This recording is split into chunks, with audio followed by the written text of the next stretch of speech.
ne jugé nañ ko libéré nañ ko muy Assane Diouf nga xam ne mun nañu wax ne depuis ba ko yoon tegee loxoom gis nañ aussi Sénégalais yi wala ñu ëpp ci activistes yi ñu doon réclamer sa libération après 8 mois de détention kii di Assane Diouf tëj nañ ko lu toll ci 3 mois mu mel ni comme tëdd na loo xam ne sax waxutoon ko tëdd. waaw le cas Assane Diouf vraiment. ñoom bi ñu demee ba ci biir procès bi quand ils ont visualisé les vidéos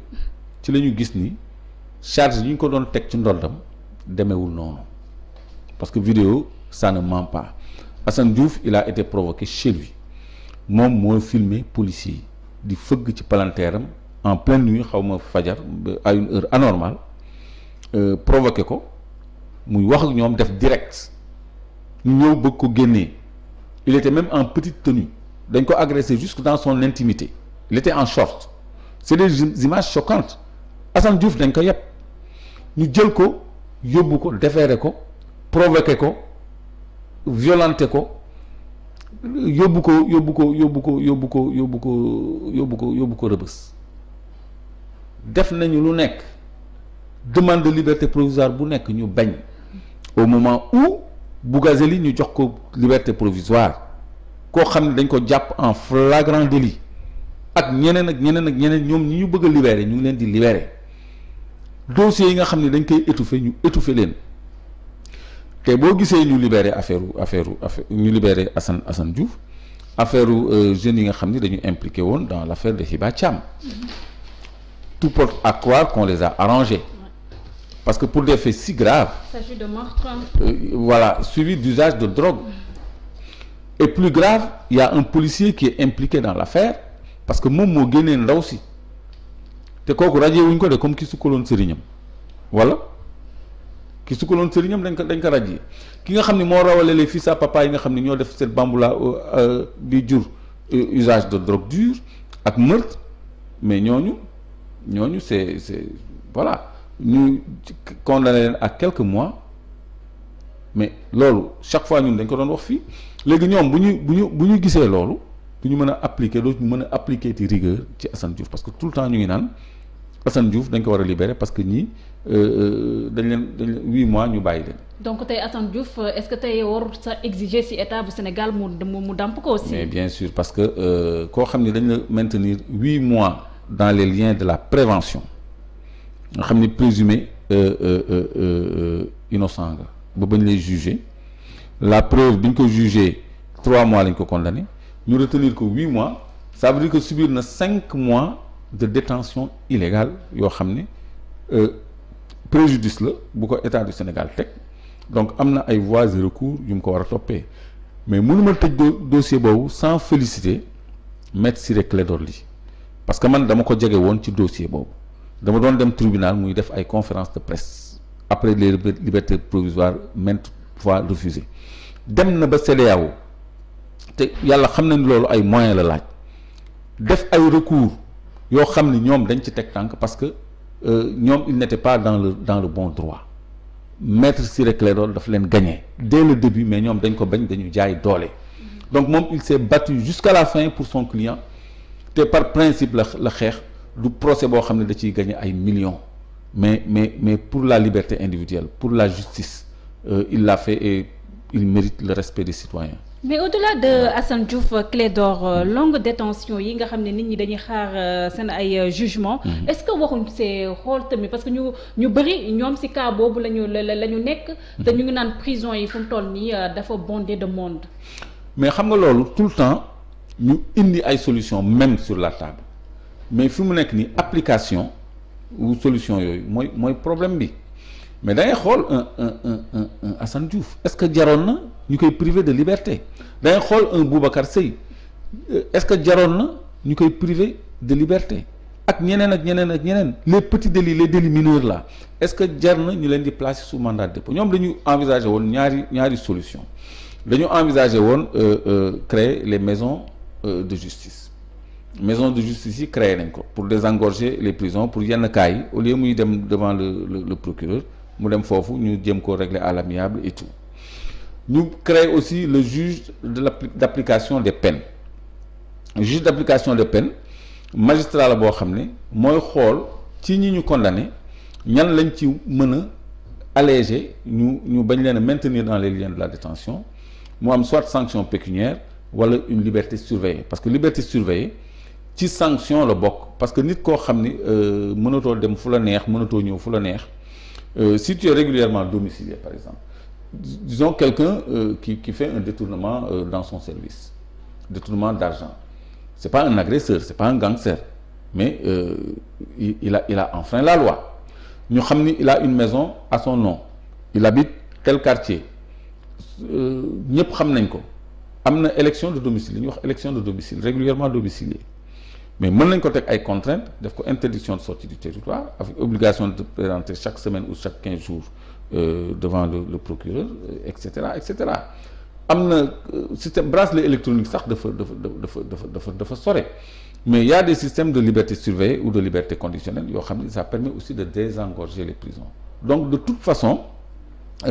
politique de désengorgement des prisons war nañ ko étudier ba noppi appliquer maanaam mesures yi ñuy jël parce que le juge d'application des peines ci biir prison yi la war a am bureau prison bu nekk dafa war a am juge d'application des peines xam day xam détenu yi di observer seen comportement parce que y a des travailleurs sociaux aussi dans les prisons il y a des travailleurs sociaux qui sont en contact permanent avec les détenus di xam ñi amandé wu ñi amélioré wu quelqu'un qui fait un accident de la circulation par exemple mu fiir nit ndogal yàlla ñëw mu dee xam nga kooku c'est involontaire loolu la ñuy wax homicide involontaire moi j'en ai vu des cas mais y en a à qui ça prend la tête parce que rey nit dafa fort am na ñoo xam ni dañ koy def ngandam problème te ñooñu dañ leen di dugal prison pour les protéger de la vindicte populaire parce que des fois nga gis oto bu def accident sax nit ñi dem jàpp chauffeur bi lynché ko donc ñooñu dañ leen di téye un temps mais ñooñu mën nañ leen alléger seen peine wala koo xam ni dañ ko jàpp pour défaut de permis de conduire am na ñu muy yóbbu prison ñooñu est-ce que jar na nga yóbbu leen prison wala ay fait d'usage de chanvre indien nga xam ni c'est tellement répandu maintenant il y en a beaucoup trop loolu boo ciy jàpp nit maanaam di nga jàpp ñu bëri Sénégal de parce que c'est comme du petit pain maintenant donc yooyu la ñooy engorger inutilement les prisons donc mën nañu jël ay mesures yeneen coercitives yu dul privation de liberté. sànq yaa ngi koy wax le cas Boubacar Seye ñu jàppoon ko ci wàllum fonds yooyu nga xam ne l'UE da ko jagleel rek pays Sénégal depuis 2006. ngir rek mën a xeex li nga xam ne mooy Barça wala Barsac. mu tolloon ci 118 milliards de francs CFA. tey jii nag ñu tëj ko Costa pour diffusion de fausses nouvelles ainsi de suite kii di président de la République Macky Sall dafa mel ni dossier boobu intéressé na ko bu baax parce que mu ngi wax pour ñu def lumière là-dessus donc est-ce que mën nañoo xaar que Boubacar Seye mu am issue heureuse. alhamdulilah parce que man tey bi ma déggee ni président Macky Sall def ni affaire 118 milliards yooyu. nañ ko leeral. je me suis dit le vent a commencé à tourner parce que quand même monsieur Boubacar Seye li mu wax c'est une information confirmée par l'Union européenne parce que l'Union européenne s'en est mêlée parce que l'Union européenne certifié na ni. Financé na à hauteur de 118 millions des programmes 118 milliards excusez-moi pour le peu 118 milliards gouvernement du Sénégal pour des programmes de réinsertion en faveur des immigrés depuis xawma ban année depuis des années 2005 voilà j'avais pas retenu donc loolu wax nañ ko et je pense que c'est à cela que le président Macky Sall est en train de répondre pour dire écoute nañ ko leeral kon affaire Boubacar Seye bi bu ko kenn oyofal parce que moom doful moom nee na la responsable de l'Union européenne bi lutter contre l'immigration clandestine moo ko jox ay informations détaillées sur les sommes versées au Sénégal au titre d'appui aux populations pour ñu rester immigrés yi te ñëpp gis nañu ni quand même xaalisu biy jóge ci immigration dafa doon def l'objet de détournement. est-ce que aveu yooyu nekkul ne moom loolu moo ko dugal aussi monsieur Clédor sànq yaa ngi wax ne ñu ngi ci gestion d'exception. oui c'est vrai parce que moom il a eu peut-être l'imprudence. Voilà, naïf. De dire que ces données-là lui ont été remis dans son mail se trouve dans son mail alors que ñun ñu ngi ci loi d'urgence situation d'exception où le secret de la correspondance n'existe plus. La loi sur les données, la protection des données personnelles n'existe plus ñoom mën nañu ñëw jël sama téléphone tey accéder ci par force sous prétexte que pour des raisons de sécurité dañuy seet sama téléphone du ma ci mën dara c'est la loi qui leur permet ça maintenant régime d'exception donc lui s'il dit que ces preuves sont dans son mail mais duñ ko may mu noyyi c'est pour ça qu'on l'a accueilli à l'aéroport pour lui prendre son téléphone et ses données personnelles on a certainement je parle l'attester craqué ses accès ou on a dû les lui demander mu joxe ay accès ñu jël yëpp léegi bu ñu jëlee yëpp moom bu ñu ko yóbboo tribunal léegi moom ban preuve lay présenter moo tax on a entendu une voix du côté de l'Europe à laquelle a répondu le président du Sénégal du côté du Sénégal pour dire que affaire boobu nañ ci def enquête mu leer mais loo xam ni mu ngi ci yoon ba pare kay pourquoi muy wax nañ ci def enquête du la waa ji jàpp nañ ko yóbbu ko rëbës mais loolu enquête la instruction la pourquoi le président dit il faut faire une enquête sur ça c'est redondant donc dëgg toujours muy mujjee donc moom ay données personnelles la ñu soxla parce que bëgguñu mu diffuser ko parce que de telles preuves contre un État quand même ça c'est grave te gàcc lay doon ci nguur gi Union européenne xam ni bon ñoom dañuy luubal mais de toute façon yàgg nañu gis ay rapatriés d'Europe